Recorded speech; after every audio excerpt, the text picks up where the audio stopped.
A ver, muchachos, ahí deberían estarme escuchando. Si no, pues ya repetiré la grabación. Bueno, hoy es el último día de clase antes de vacaciones, entonces, pues no, seguramente algunos ya salieron y bueno, para que descansen también después de lo del examen, pues vamos a tener una clase grabada, ¿sale? Y para ello, pues vamos a ver un último ejemplo de lo que estábamos viendo de lo que sería las propiedades cuando están calculando, ¿cómo sería? Calores para mezclas, ¿ok? ¿Cómo se calculan calores para mezclas? Entonces, el último problema dice, considere un quemador que utiliza como combustible gas natural a 25 grados centígrados. Entonces dice que es 92% metano, 5% etano y un 3% de dióxido de carbono. Y como comburente se alimenta aire también a 25 grados centígrados. El aire es 21% oxígeno y 79% nitrógeno. A dicho quemador se alimentan 10 moles por minuto de gas natural con un exceso de aire del 25%. Las reacciones de combustión son las siguientes. Entonces viene el metano más oxígeno que forma dióxido de carbono más vapor de agua y el etano más oxígeno que forma dióxido de carbono más vapor de agua. Realice los cálculos empleando los datos proporcionados en la tabla 1 y calcule la composición de las gases que abandonan el quemador y calcule la temperatura de flama adiabática alcanzada bajo estas condiciones. Ahorita vemos qué es la temperatura de flama adiabática. Y bueno, aquí están los datos termodinámicos. Tenemos las capacidades caloríficas con sus límites, su masa molar y su entalpía de formación estándar. ¿Ok? De cada uno de los gases que participan en el proceso. Lo primero que tenemos que hacer es calcular la composición de los gases de combustión, es lo que nos piden. Tenemos todos los datos de entrada, conocemos las reacciones químicas y sabemos que va a haber suficiente oxígeno para que se lleven a cabo ambas reacciones al 100% porque hay un exceso. Entonces, ¿qué tenemos que hacer? Pues calcular los términos fuente, ¿no? Porque ya conocemos el reactivo limitante y con eso, pues podemos conocer cuánto oxígeno se requiere, cuánto CO2 se produce y cuánto vapor de agua se produce. Entonces, bueno, calculamos los términos fuente. Pues, va a ser el flujo de entrada que se consume al 100% al interior. Entonces, 92% por 10 mol por hora, que es lo que se está, 10 mol por minuto, que es lo que se está alimentando. Pues nos da 9,2 mol por minuto y todo eso se consume, ¿no? Este era el 5%, lo mismo. Y con esos dos, pues calculamos el oxígeno que requiere con la estequiometría de cada una de las reacciones. Este es para el etano, este es para el metano, este es para el etano. Luego el CO2 que se produce de la combustión del metano, de la combustión del etano. Y luego el vapor de agua que se produce de la combustión del metano, del etano, digo del metano, y luego del etano. ¿No? Metano, etano. Entonces es metano, etano, metano, etano, metano, etano. Y pues eso lo sumamos, ¿no? Para saber cuánto oxígeno en total se consumió, cuánto CO2 se produjo y cuánto vapor de agua se produjo. Em, Ahora, del oxígeno, sabemos que hay un exceso del 25%. Entonces, para calcular el flujo de aire, pues simplemente tomamos el oxígeno requerido, calculamos cuánto aire necesitamos, sabiendo que cada 100 moles de aire van a tener 21 moles de oxígeno, porque es el 21% oxígeno. Y luego, de cada 100 moles de aire requerido, pues nosotros vamos a tener 125 moles de aire, ¿no? Un 25 de exceso. De tal manera que con eso calculamos el aire que está entrando al sistema. Y como sabemos su composición, pues también sabemos los flujos de entrada. Por lo que al final, pues las ecuaciones de balance van a ser muy sencillas porque sabemos todos los términos fuente, sabemos todos los flujos de entrada y entonces el único que nos resta es el flujo de salida y como solo tenemos una salida, pues únicamente vamos a despejar esa parte, ¿no? Entonces el flujo del CO2 en los gases de combustión, que sería la salida, va a ser el que entra más el que se produce al interior, ¿no? Entonces el que entra lo podemos calcular y el que se produce pues también lo podemos calcular. Nos da este. El vapor de agua igual, aquí no entra, simplemente sale y el que sale pues es el que se produce en las reacciones químicas. Pues ya que las dos términos fuente que calculamos, pues ya que sabemos el de agua que sale. Nitrógeno tal cual entra, sale, no participa en la reacción. Entonces calculamos el que entra en el aire y ese va a ser el mismo que sale en los gases de combustión, ¿no? Composición por el flujo de aire en exceso. Y eso nos da el que sale.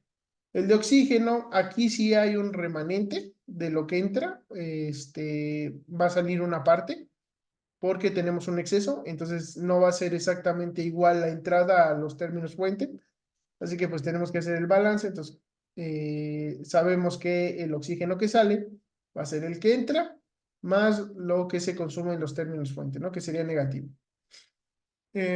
Calculamos de esa manera y así obtenemos el flujo de oxígeno que tenemos a la salida. Ya con eso, pues podemos calcular la composición de los gases, ¿no? Simplemente sumamos todos los flujos a la salida. Esto nos da el flujo de los gases de combustión y pues para sacar el porcentaje simplemente dividimos el flujo molar de cada uno de los componentes, que es oxígeno, nitrógeno, vapor de agua y dióxido de carbono, entre el flujo de los gases de combustión y así sacamos los porcentajes, ¿no? No es necesario, pero pues podemos calcular el flujo de cada uno de los, de los componentes que tiene esa mezcla, multiplicando su fracción por el flujo total, ¿no? Que sería lo mismo que tenemos aquí, ¿no? Que son los flujos de salida. O sea, simple y sencillamente es otra forma de representarlo, ¿no? Y bueno, aquí si verificamos que la suma de estos sea 100%,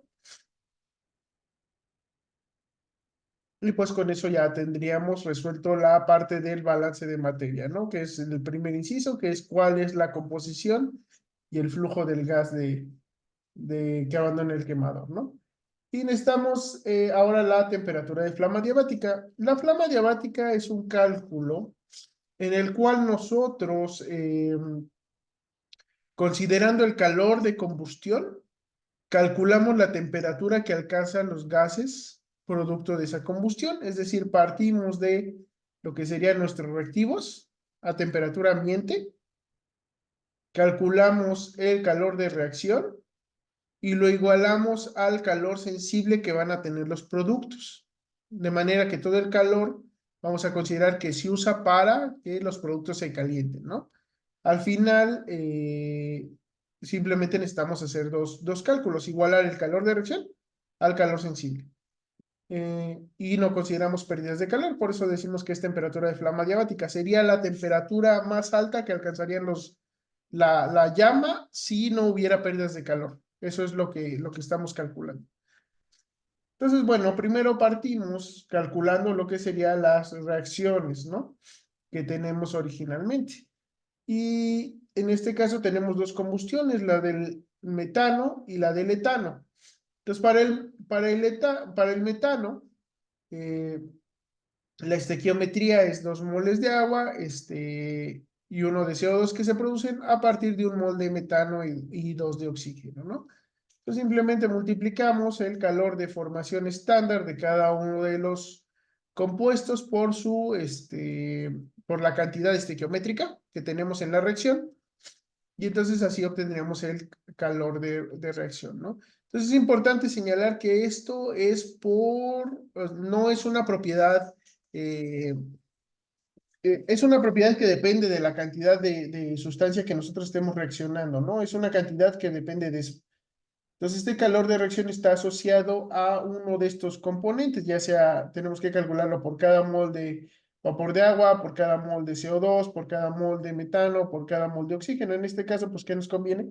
Dejarlo por cada mol de metano, que sería el reactivo limitante de la reacción. Y además, pues, es lo que nos interesa, ¿no? ¿Cuánto calor libera la combustión del metano?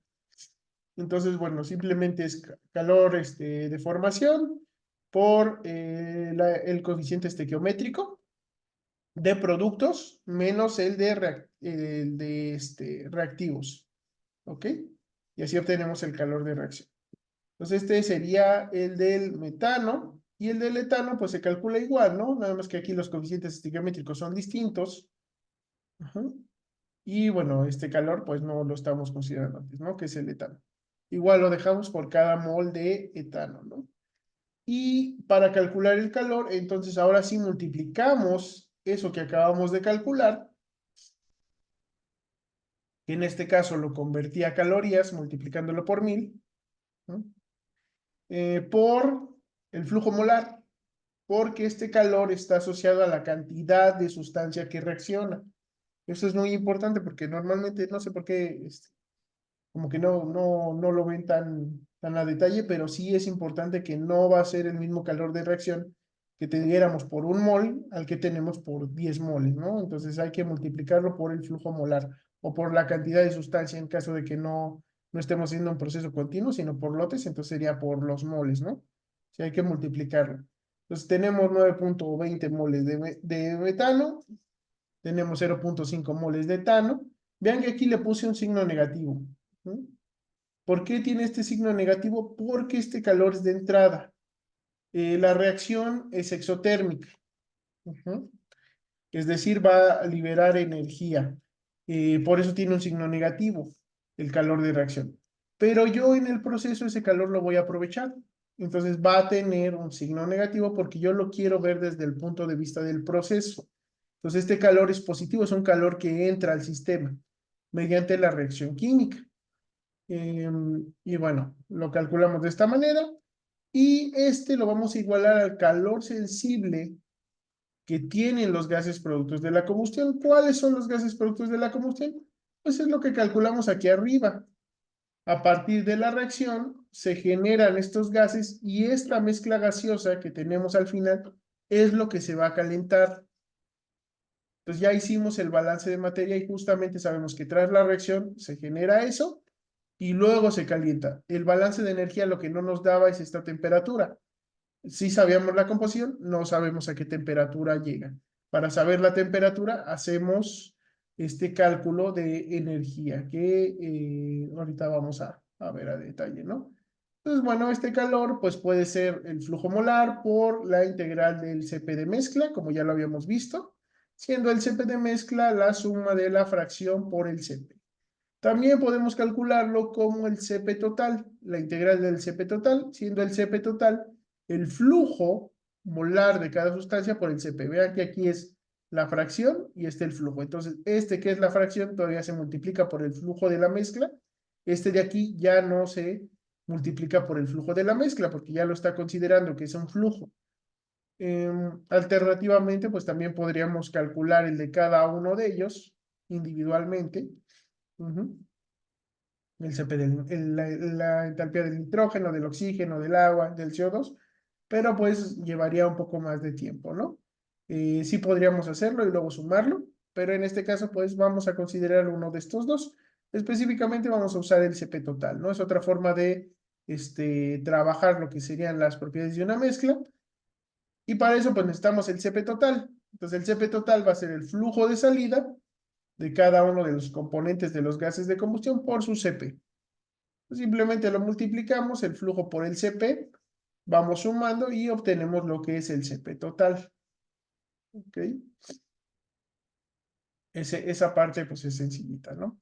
Y entonces el calor pues va a ser la integral de 298 a la temperatura de flama de ese Cp. Tiene un signo negativo. ¿Por qué tiene el signo negativo? Porque este Cp, si yo lo integrara sin el signo negativo, me estaría calculando el calor que ganan los gases. Y yo no quiero verlo desde el punto de vista de los gases. Los gases ganan calor, pero ese calor es el que yo le estoy cediendo. Entonces, en realidad estoy perdiendo calor desde el punto de vista del quemador, ¿no? El quemador recibe calor por la reacción y saca calor calentando los gases. Entonces, el quemador pierde ese calor. Así que yo quiero verlo desde el punto de vista del proceso. Le voy a poner un signo negativo. ¿Ok? Aquí está. Entonces le pongo el signo negativo. Integro y vean que aquí pues me queda una expresión que está en función de la temperatura de flama porque no la conozco. Entonces al momento de integrar, al evaluar el límite superior, pues me van a quedar en función de esa temperatura de flama. Ok. Entonces vean que aquí medio la ordené, puse primero el término cuadrático, que sería el de integrar de esta, luego el término lineal, que es de integrar este, luego el independiente, que es cuando evaluamos a 2,98, y termino con el término a la -1, que es el que viene de integrar este último término y evaluarlo en temperatura de flama. Los acomodo así, pues porque ya, por algo que vamos a ver ahorita. Entonces, bueno, ¿cómo calculamos la temperatura de flama? Pues igualamos este calor sensible de los gases al calor de reacción. Entonces estamos considerando que todo el calor de reacción se usó para calentar esos gases, que no hay pérdidas energéticas, por eso es adiabática. Y bueno, en general, pues es una suposición grande, pero nos da como el límite de temperatura que podríamos tener. Nos sumamos a ambos calores, sabiendo que su suma es cero, ¿no? La suma de ambas entalpías va a ser cero. Es el calor de reacción más el calor sensible igual a cero. Y esto pues lo podemos resolver para obtener la temperatura de flama. ¿Cómo lo resolvemos? Pues podemos usar un Newton-Raphson, podemos multiplicar todo por temperatura de flama y nos quedaría una ecuación cúbica. Temperatura de flama al cubo, temperatura de flama cuadrado, temperatura de flama, y este quedaría como un término independiente. Y eso lo metemos a una calculadora, a un software y nos da la respuesta, ¿no? Pues calculamos la temperatura de flama, la respuesta es 2087,94 Kelvin. Aquí pues tienen libertad de resolverlo como ustedes deseen. Y pues para verificar, sustituimos esa temperatura en la expresión de H2. Aquí es importante que si lo resolvieron multiplicando por temperatura de flama, ambos términos de la ecuación, sí se mantiene la igualdad, pero si quieren, por así decirlo, verificar el balance, hay que hacerlo en esta expresión, en H2, ¿sale? Hay que sustituirlo aquí, porque si lo sustituyen ya en la que multiplican por temperatura de flama, ya no les va a dar el mismo dato, porque a pesar de que la igualdad se mantiene, ya el tamaño de los componentes pues ya es más grande, ¿no? La cantidad es diferente. Entonces, pues vamos a evaluar en H2 y luego lo sumamos. Eh,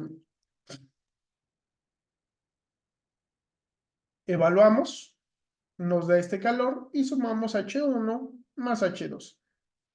Este es negativo porque es el calor que perdemos en forma sensible. Este es positivo porque es el calor que ganamos a partir de la reacción exotérmica.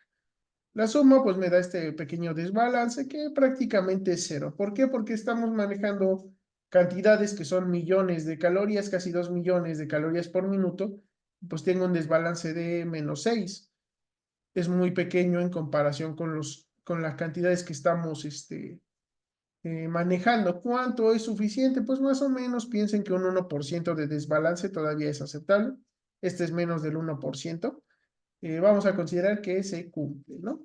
Pues dicho esto, la temperatura de flama, es uno de los balances de energía térmica más sencillos que hay. Ajá. Lo que estamos haciendo es considerando que todo el calor que entra en la reacción sale en forma de calor sensible. Entonces, un balance muy sencillo porque únicamente tiene una entrada y una salida. Es el balance clásico de energía térmica, ¿no?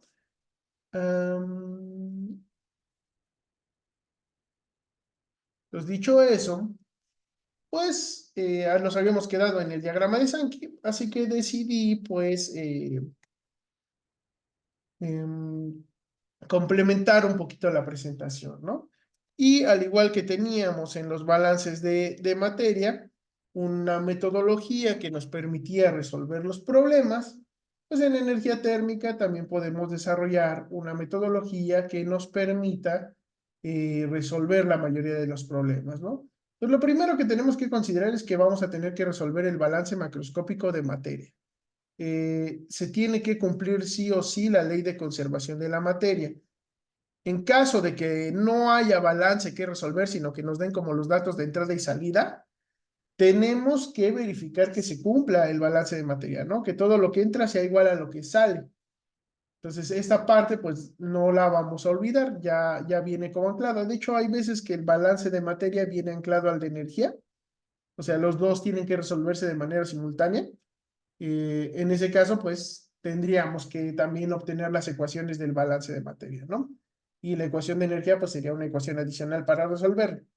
El chiste es que hay que de este no se van a escapar, ¿no? Tiene que resolverse, entonces van a tener más tiempo de practicar. Después identificamos el estado inicial y final en el cual está el sistema. Esto porque vamos a hacer un cálculo termodinámico. Y el balance de energía térmica tiene la particularidad que de ese estado inicial a ese estado final, la suma de las entalpías debe ser igual a cero. Entonces vamos a plantearlo aprovechando eso, la ley de Hess, ¿no? Que sería el tercer paso, establecer una ruta de cálculo basándonos en la ley de Hess para pasar del estado inicial al estado final. Después calculamos las entalpías de cada uno de los componentes que participan en la ruta, cada paso de la ruta que planteamos. Sumamos las entalpías calculadas para obtener la ecuación de balance macroscópico de energía térmica, porque del estado inicial al estado final la suma de entalpías va a ser igual a cero. Entonces sumamos todas las entalpías que calculamos y así obtenemos nuestra ecuación de balance, ¿no? Resolvemos el sistema de ecuaciones obtenido en caso de que tengamos más de un balance de energía térmica que esté acoplado o que esté acoplado el balance de energía térmica al de materia, o en el caso de que simplemente estemos resolviendo el de energía, pues va a ser una sola ecuación. Entonces, bueno, resolvemos esa ecuación o ese sistema de ecuaciones. Y ya con esa respuesta, con esa solución, pues analizamos el proceso para ver qué podemos obtener de información del mismo. Vamos a usar de ejemplo el balance que acabamos de hacer, que es el cálculo de una temperatura de flama diabática. Entonces, en ese caso estábamos analizando un quemador y lo primero que tenemos que hacer es resolver el balance macroscópico de materia. Pues aquí teníamos todos los datos de entrada, teníamos la información de la estequiometría de reacción y sabíamos que tenemos exceso de oxígeno. Entonces, los reactivos limitantes eran el combustible que entraba, con lo cual podíamos calcular los términos fuente y sabiendo que tenemos un exceso de aire del 25%, terminamos de calcular el flujo de entrada de aire y con eso pues calculamos la salida de gases y su composición, ¿no? Después, el segundo paso es identificar el estado inicial y final de los componentes. Para eso, pues podemos apoyarnos de este esquema que nosotros hacemos para el balance de materia. Y debemos de considerar que tenemos entradas y salidas de ese proceso. El estado inicial va a ser las entradas, la suma de todas las entradas que tengamos al proceso, donde está llevándose a cabo este transporte de energía térmica. Entonces, ese va a ser el estado inicial, cómo entró el material, y el estado final es cómo salió. En este caso, entró gas natural a 25 grados centígrados y entró aire a 25 grados centígrados y al final obtenemos gases de combustión que van a ser nitrógeno, oxígeno, vapor de agua y dióxido de carbono a temperatura de flama. Sí nos interesa en este caso la temperatura a la cual están los materiales porque de eso dependen los cálculos de calor sensible, de las diferencias de temperatura. En este caso sí tenemos un cambio en temperatura, ¿no? De la entrada a la salida. También podría ser que no lo tuviéramos, en cuyo caso, pues, tendríamos que considerarlo, ¿no?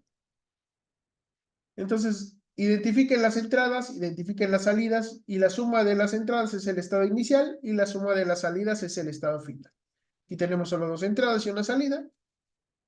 Las dos entradas, estado inicial, las dos salidas, estado final. Sabiendo, en este caso, como es un balance de energía térmica, que la suma de las entalpías es igual a cero. Eso es importante. Suma de entalpías igual a cero. Entonces vamos a pasar de esto a esto y el proceso no va a perder calor. Bueno, no es que no vaya a perder calor, sí puede tener pérdidas de calor, pero la suma de esos calores vamos a decir que es igual a cero. Si hay pérdidas, pues las tenemos que considerar en el transcurso del proceso, ¿no? Tenemos que considerarlas aquí en esta ruta termodinámica, ¿no? ¿Qué sería el tercer paso? El tercer paso es establecer la ruta entre el estado inicial y el estado final. En este caso, pues, la ruta simplemente es calcular el calor de reacción. Una vez reaccionado, pues vamos a tener esta mezcla de gases, pero a 25 grados centígrados, porque la reacción la calculamos con las entalpías estándar. Entonces, vamos a hacer este cálculo de reacción en condiciones estándar. Así que el calor que calculemos va a ser para que la reacción se lleve a cabo a 25 grados centígrados. Es decir, reactivos y productos van a estar a 25 grados centígrados. Pues ahora yo tengo una mezcla gaseosa a 25 grados centígrados. ¿Cómo llego a esta mezcla a temperatura de flama? Como la mezcla ya no cambia de composición, pues simplemente los tengo que calentar. Entonces ya es un calor sensible, ya la mezcla no se está transformando, simplemente se está calentando. Entonces mi ruta, en este caso, son dos pasos. El calor 1, que es el calor de reacción, y el calor 2, que es el calor sensible. Y de esa manera, la suma de esos dos me debe dar igual a cero. Si tengo pérdidas de calor, también en la ruta las meto, ¿no? Aquí pondría un paso intermedio y consideraría pérdidas de calor. En este caso es adiabático el proceso, no hay pérdidas de calor, ¿no? Es una suposición que estamos teniendo.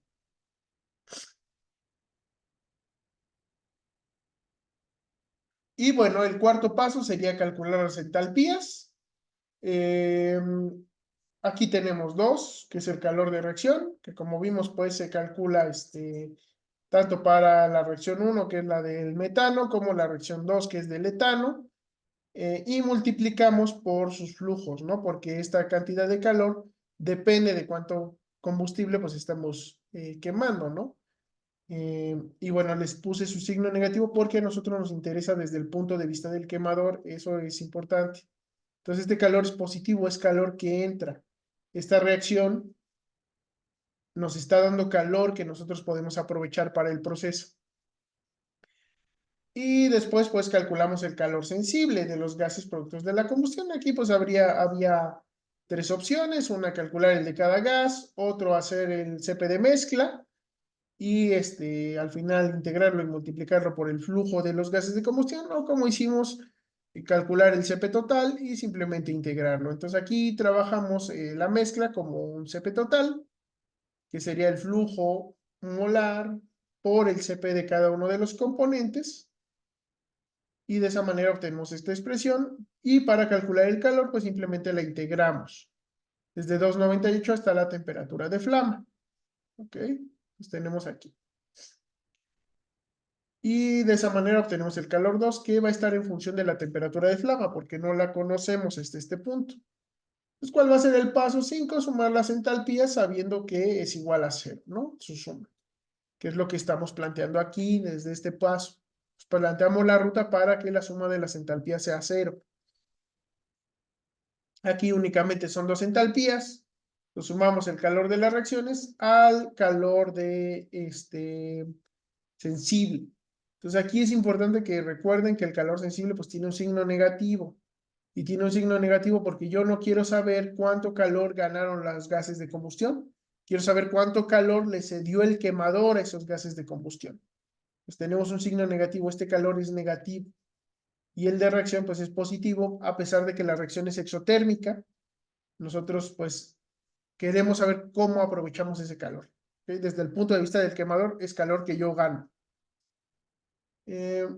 Sumamos, aquí ya lo tengo acomodado, y lo tengo acomodado porque el paso 6 es resolver el sistema de ecuaciones, y la forma más fácil de resolver esta ecuación pues es multiplicando ambos términos por temperatura de flama. Aquí yo ya lo tenía ordenado de esta manera porque pues soy viejo y soy mañoso de tanto hacer problemas, y entonces pues ya sé que para resolver esta ecuación lo más fácil es acomodarlo y obtener una ecuación cúbica. Y esa ecuación cúbica resolverla para que nos dé la temperatura de flama, ¿no? La temperatura, la resolución nos la da en Kelvin, pero pues siempre nos conviene tenerla en grados centígrados para saber la referencia, ¿no? 1800 grados centígrados, que pues es más mundano, ¿no? Es algo que nosotros podemos considerar, y entonces en condiciones adiabáticas esta flama podría inclusive fundir acero, ¿no? Fundir un- una mezcla bueno, no una mezcla, de fundir acero, ¿no? Lo podríamos aprovechar para ciertos procesos. No es la temperatura real que va a tener la flama va a tener pérdidas de calor Entonces hay que considerar eso también. Entre más aislado esté el sistema, pues mejor va a comportarse. Pero pues sí, este sería como el máximo que alcanzaría esta flama con estas condiciones, ¿no? Y bueno, ya que tenemos esa temperatura de flama, pues podemos verificar que el balance se cumpla, ¿no? Pues calculamos H2 y sumamos los dos para saber si se cumple el balance, cuánto desbalance hay. En este caso, como ya les había dicho, pues un desbalance de 6 calorías por minuto, pues no es mucho, bueno, 7 calorías por minuto, no es mucho comparado con que estamos trabajando con millones de calorías, ¿no? Por minuto. Entonces no es ni el 1%. El límite sería el 1%. Si están haciendo un cálculo burdo, a lo mejor un 5% podrían considerarlo como límite. Entonces ahí ya depende de su criterio, ¿no? Para fines de la clase, pues un 1% de desbalance todavía lo podemos aceptar. Y finalmente, pues con esos datos podemos analizar el proceso. En este caso es un balance muy sencillo, es una temperatura de flama. Podríamos variar a lo mejor la temperatura a la que entran los gases, en ese caso tendríamos un calor sensible adicional, podríamos variar que haya pérdidas de calor, tendríamos que considerar eso también. Podríamos variar el flujo de aire para saber cómo afecta ese aire en exceso la temperatura de flama que alcanzan los gases. Entonces podemos analizar cómo funciona este quemador, sí podemos obtener información. ¿Para qué nos sirve el balance entonces? Para conocer los flujos de calor en el sistema, para conocer o modificar variables y ver el comportamiento del proceso. Como les decía aquí, podríamos variar el flujo de aire, podríamos variar la composición del combustible. Entonces sí podemos explorar varias cosas. Podemos agilizar el proceso, y podemos realizar optimizaciones, ¿no? Con los resultados. En este caso, pues les dibujé el diagrama de Sankey. No es muy difícil aquí porque únicamente tenemos una entrada y una salida, entonces el 100% de las entradas pues es H1 y el 100% de las salidas es H2, pero se los dibujo nada más pues para que les ejemplifique, ¿no? No es el mejor ejemplo de cómo utilizar el diagrama de Sankey porque aquí es adiabático, pero nada más para que lo tengan en mente, ¿no? Y bueno, con eso, pues ya lo que nos restaría sería ver problemas, ¿no? Ejemplos, más allá de este primero que acabamos de ver, ¿no? Que es una temperatura de flama diabática. Y con eso, pues yo creo que es suficiente para esta clase, ¿no? Simplemente es recordar eh, o retomar lo que habíamos visto y terminar de ver lo que son los pasos para realizar un balance de energía térmica, poder identificar cuáles son las entradas y salidas, eh, cómo establecer esos calores, cómo identificar estado inicial y estado final y cómo se resuelve pues esa ecuación, ¿no? En este caso pues es sencilla, pero es ilustrativa. ¿Ok? Pues ya con eso, estos dos los voy a asumir a mí de estos dos ejemplos. Y pues nos vemos la próxima clase, muchachos, ya el lunes que retomemos las labores con normalidad. ¿Sale? Hasta pronto.